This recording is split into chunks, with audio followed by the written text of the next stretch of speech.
क्या आपको पता है, while fundamentally analysing a company, the biggest basic mistake that we make is to sit with a बायस।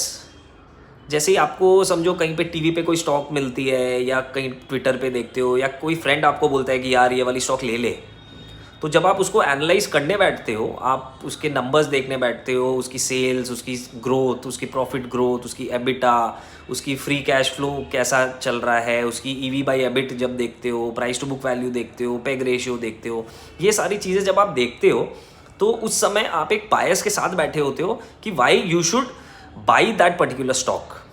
जबकि होना बिल्कुल उल्टा चाहिए कि जब कहीं से आप किसी भी स्टॉक के बारे में सुनते हो या अगर आपके भी कोई स्क्रीनर से अगर वो स्टॉक निकल के आती है, तो देखो बेसिक बात है कि जब आप कोई स्क्रीनर डाल रहे हो तो वो एक पॉजिटिव नंबर को ही ढूंढ के निकाल रहा है बेसिकली। सो इसका मतलब है कि आप एक ऑलरेडी एक पॉजिटिव बायस के साथ चल रहे हो।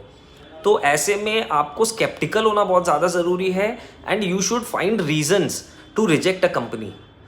अगर आप एस इन्वेस्टर मनीष पबराय को अगर आप फॉलो करोगे तो उनका ये फंडा बिल्कुल क्लियर है।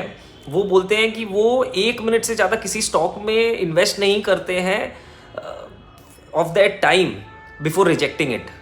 मतलब कि मैक्सिमम कंपनीज ऐसी होती है जो उनके सामने जब उसका नाम आता है तो उसके नंबर्स देखते ही वो 1 मिनट के अंदर अंदर उस कंपनी को रिजेक्ट कर देते हैं।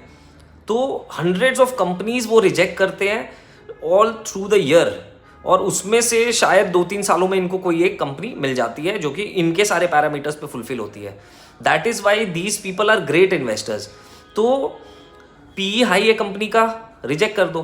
पेग रेशियो हाई है, रिजेक्ट कर दो। ईवी बाई एबिट हाई है, रिजेक्ट कर दो। मीडियन पी 5 साल का बहुत ज़्यादा लो है, रिजेक्ट कर दो। सेल्स ग्रोथ नहीं हो पा रही है, रिजेक्ट कर दो। प्रॉफिट ग्रोथ 10% ही है सिर्फ पर ईयर की, रिजेक्ट कर दो।